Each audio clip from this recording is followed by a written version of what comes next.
We have a freeze warning that's back on the board for tonight in the Grand Valley. This freeze warning will start at 2 a.m. on Sunday morning and it'll continue till about 9 a.m. on Sunday morning. And this is again for the Grand Valley, where we can see some freezing temperatures get as low as 25 degrees in some spots. That of course can damage or kill crops, vegetation, and plants.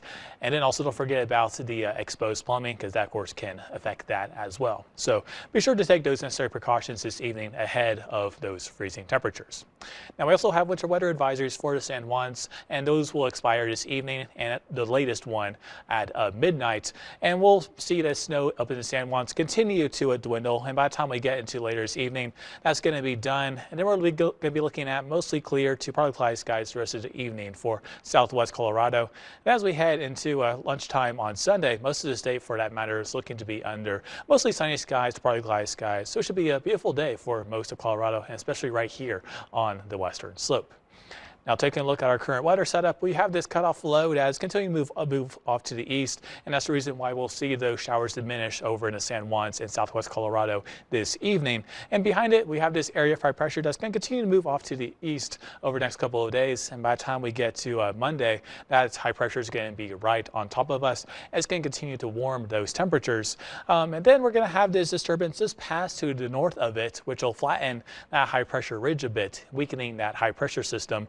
And it's going to continue to weaken over the next couple of days, but we're going to see a stronger high pressure ridge build once again on Wednesday, and that's also going to move off to the east into our area, and we'll have those temperatures warm up even more as we head into later in the week, and possibly even record territory. And I'll show you those temperatures in the full 7-day forecast here in a minute. But take a look at the drought monitor. This comes out every Thursday, and the latest edition of the drought monitor, it actually looks a bit worse than it was last week. We still have severe drought here in the Grand Valley, but the main difference here is last week we had just a moderate drought for most of southwest Colorado, but now we have some areas even being added to that severe drought.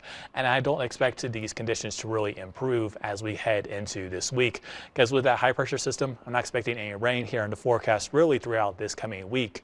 And even looking ahead with the Climate Prediction Center's forecast for their 6 to 10 day precipitation outlook. So this map, the areas in green, that's where we have a better likelihood of seeing precipitation. And then some of these brown and darker colors, that's where we have less likely probabilities. And zooming here into Colorado, some of the highest chances of no precipitation are for that southwest area of Colorado. So I don't expect that drought condition, unfortunately, to improve as we head throughout the beginning and even to potentially the middle of April. So we'll continue to keep an eye on that situation. Morning lows tonight, we're looking at 29 degrees in Grand Junction, 26 degrees in Delta, 24 in Montrose, 20 in Cortez, and 28 degrees in Moab.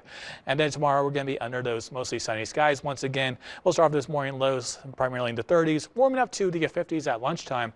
And then in the afternoon, we'll have those high temperatures in the 50s and the 60s across the area. And taking a look at those high temperatures, we're looking at 62 degrees in Grand Junction, 63 degrees in Delta, 56 degrees in Montrose, 42 in Telluride, 58 degrees in Cortez, and 62 degrees in Moab. Take a look at your 7-day forecast. The main theme is going to be sunny and dry as we go throughout the week. And by the time we get into late next week, we could be looking at the 80s here in Grand Junction. And we'll see those morning lows increase into from the 30s and into the 40s. Montrose, you could get as high as the upper 70s late next week, and you'll see those morning lows increase into the 30s and the 40s for those morning lows. Taking a look at Delta, you could get as high as the mid 80s late next week for your high temperatures, and you'll see those morning lows increase from the 30s and into the 40s. And then taking a look at Cortez, you're going to see those temperatures increase into this upper 70s late next week possibly, and you'll see those morning lows increase from the 20s and into the 30s.